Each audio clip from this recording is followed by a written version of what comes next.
The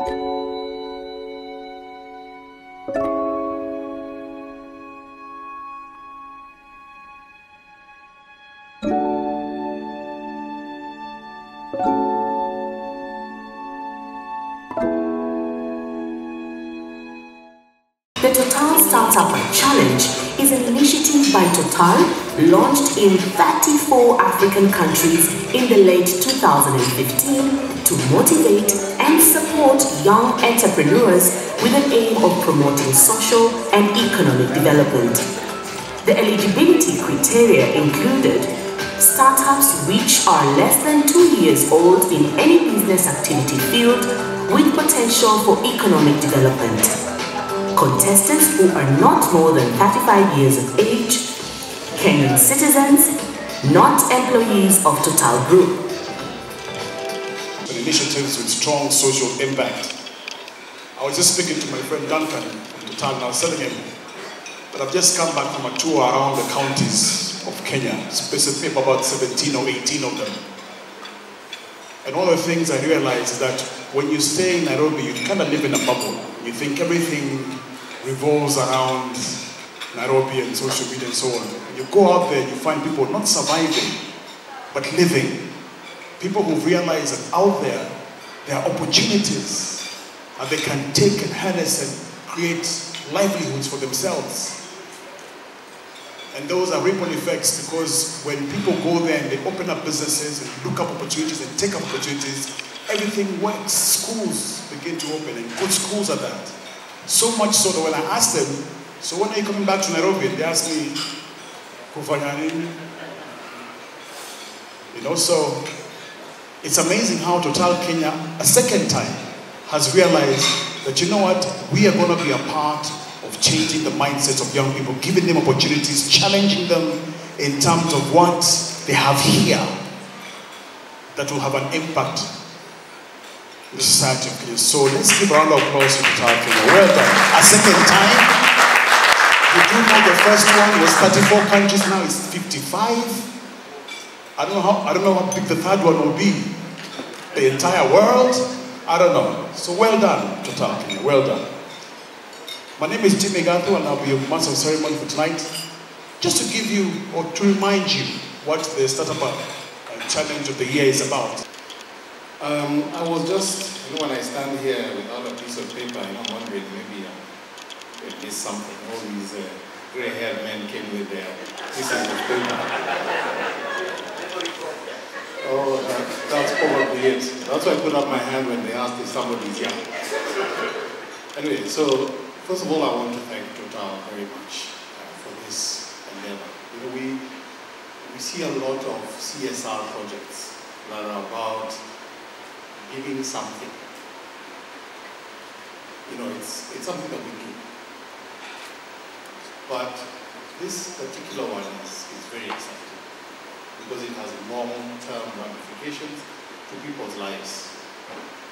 You know, in any economy, the small business, and before I go on, there is no such thing as a small business because all these businesses are scalable and on and so. This is where employment happens. Because if you have an entrepreneur that hires 3 people and you have 100,000 entrepreneurs in the country, that's 300,000 employees. You know, I know recently you saw that the government wanted to create 6.5 million jobs. That's a lot of people. And it's not going to happen if we don't build entrepreneurs. So that's the first thing. The second thing is, starting a business is a very daunting thing because you don't know whether it's going to work, you know it's going to fail, you don't know if you're going to make money. But once it gets going, you know, it's like being on a treadmill. And as your business grows, you're on a treadmill at 10 kilometers per hour, those of you who run. And then you go to the bank, you want to expand your business, and they want you to change your sneakers and your shorts while you run at 10 kilometers per hour.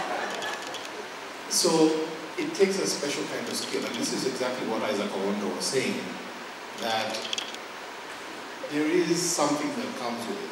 because the next thing, the taxman wants you to fill in tax returns. You have to register for VAT. You have to be able to keep a set of books. You have to be able to value your product. What is the value of that product? You have to keep an eye on your costs.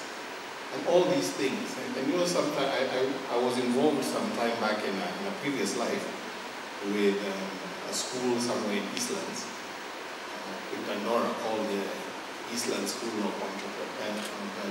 I think it's the Eastland School of Technology. And one of the things that they were teaching, so they were running a training for plumbers, electricians, auto mechanics, and people like that. And the reason why they were running the school, other than to teach the skill, is that they run a street MBA. And the street MBA provided you those skills, because if today you call a plumber to your house, it's odd, because if you call him today, it's 3,000 shillings. If you call him next week, it may be 5,000 shillings. And you call him another day, it's 2,000 shillings. And they wanted to know, what was the rationale behind changing number? How do you value your time? And what they would do is that they would sit down and think, I owe Mary 500 shillings. I owe Isaac 400 shillings. I need to get back to where I'm going. So they would calculate what their immediate outflows were. They would charge you that plus a little bit. So they decided this whole group of, because you know, these skills are an enterprise. Nobody calls a plumber to their house to come and have a look at pipes. It means something is leaking. So it's a business. So how do we make these small businesses sustainable?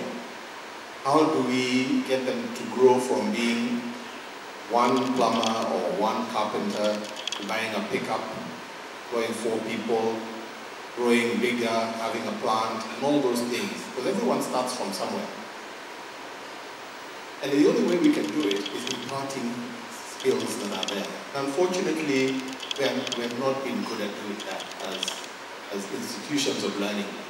We want people to come and learn as if you're running a multinational corporation. And the skills are very different. They will get there, but there are certain things that you need to get to that point. And that's why a lot of businesses fail, not because the entrepreneurs don't have the drive and the ability to do it, but because growth has a certain alchemy to it. Banks want you to write a proposal to raise money. And anybody who has ever gone to a bank to raise money will know that it is one of the most difficult and daunting things that they do, because they speak another language, which most of us don't speak. So I think the next step, other than the startup capital, is how do we get these businesses to understand growth. I'll give you an example. There's a gentleman who started a business in America making sun visors. You know that thing that you put the windscreen to stop the sun coming in.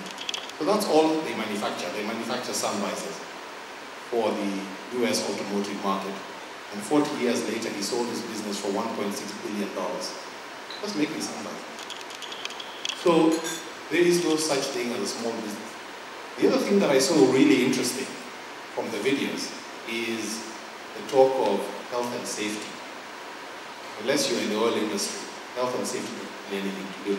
I saw people wearing helmets, I saw people wearing masks to guard against dust. And this is a culture that the oil industry will definitely impart on manufacturing. PPE is a big, and I hope that it catches on so that more people become safe and are able to grow their businesses to an international level where safety is a big thing. So the last thing that I wanted to talk about, the opportunity that Isaac mentioned in passing about the government's agenda for the Big Four on manufacturing. The other thing that is so key and everyone seems to be missing right now is the housing opportunity. Kenya produces 10,000 houses a year. So everything you have in Kenya, all the electricians, all the plumbers, all the carpenters, all the cement, all the glass, all the doors, everything that goes into a house for 10,000 houses. The government has said we want to build 100,000 a year. I was telling boss the other day that this job doesn't work out. I'm going to go and make hinges. Because if you imagine 100,000 houses, one bedroom house, there are always 3 doors in a one bedroom house. The front door, the toilet door, and the bedroom door. And each of these doors has 3 hinges.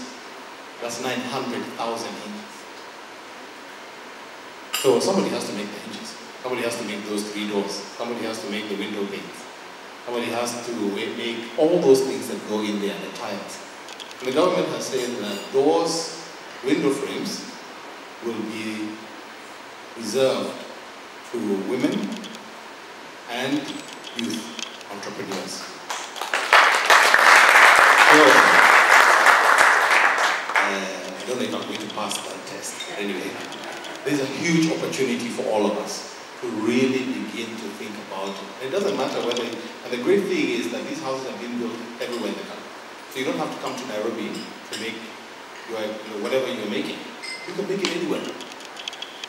And this is an opportunity for corporates to begin to think, how can we help these people who have been given this opportunity to realize this, to make it sustainable.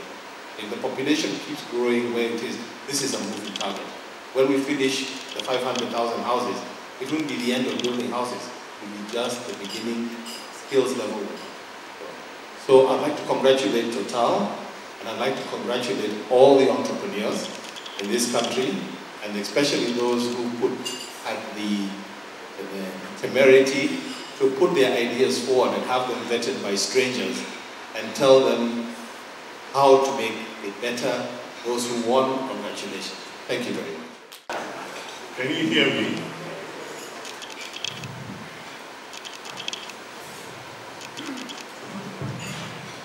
So, it's about entrepreneurs, young entrepreneurs. If you're young, and can I see your hand?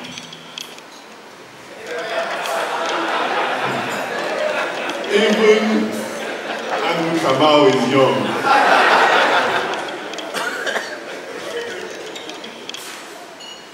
You know, when I say young entrepreneurs, these are people that have learned by themselves the art of fishing. These young ladies and gentlemen have not asked for a fish, even though I made them one today. They have not asked to be told how to fish. They have by themselves learned the skillful art of fishing. Can you give them a round of applause? These are a distinct group with special talents that have strived to demonstrate their abilities by developing projects worthy of our support. These young Kenyans have decided to leave their comfort zones and turn problems with challenges into sustainable business solutions. They have all presented projects that are scalable, with high social impact, and more importantly, economically viable. These individuals, and by that, I mean these category of people, hold the key to unlocking and solving the problem of youth unemployment in Kenya, in Africa, and in the world at large today. How I wish we have many more such people. People that will not sit in their homes and feel sorry for themselves, having pity parties. As we saw in the video earlier, there are already a group of people breaking this mold. I will not go into the argument of whether entrepreneurs are born or are made. However, what they share in common is a unique mindset, creativity, communication skills, solution-driven, and a high motivation to succeed. The only thing we can give to this kind of people, or the only thing they require, is the platform and the support to express themselves. And this is part of what we're doing this evening. In total, being a responsible energy major, we strive to always promote creative thinking and obviously support such entrepreneurs in our host communities. This is one of our key areas of focus under the Total Foundation umbrella. And this is the reason why we launched the first edition of the Total Startup of the Year Challenge in 34 African countries. This was a huge, huge success. Our special guest of honor, the Principal Secretary to the Ministry of Mining and Petroleum, Andrew Kamau. Dr. Macharia, stop interrupting.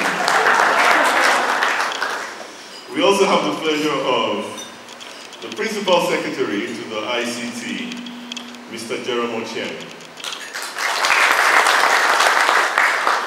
Distinguished ladies and gentlemen, it is my pleasure this evening to be celebrating with you some of Kenya's brightest young entrepreneurs. A word of advice to our deserving finalists and young entrepreneurs. Success in entrepreneurship is like a marathon.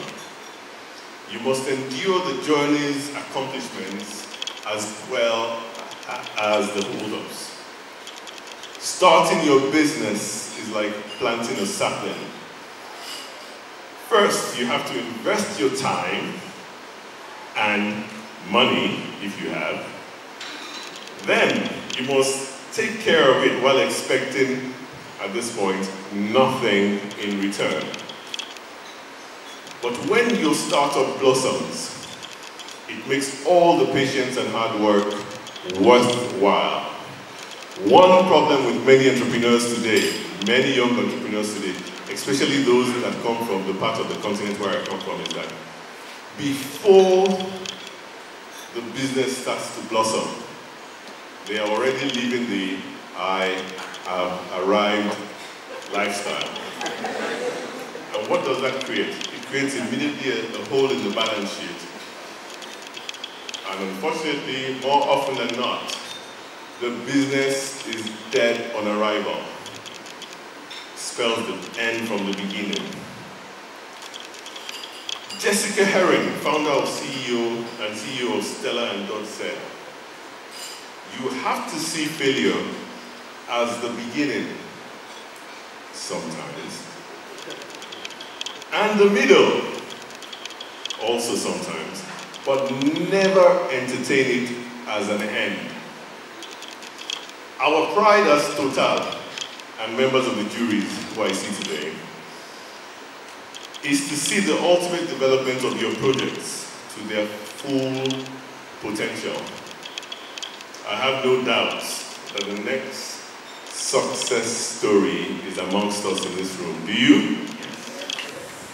I am sure you will contribute in making this country proud. I won't say great again, and Great.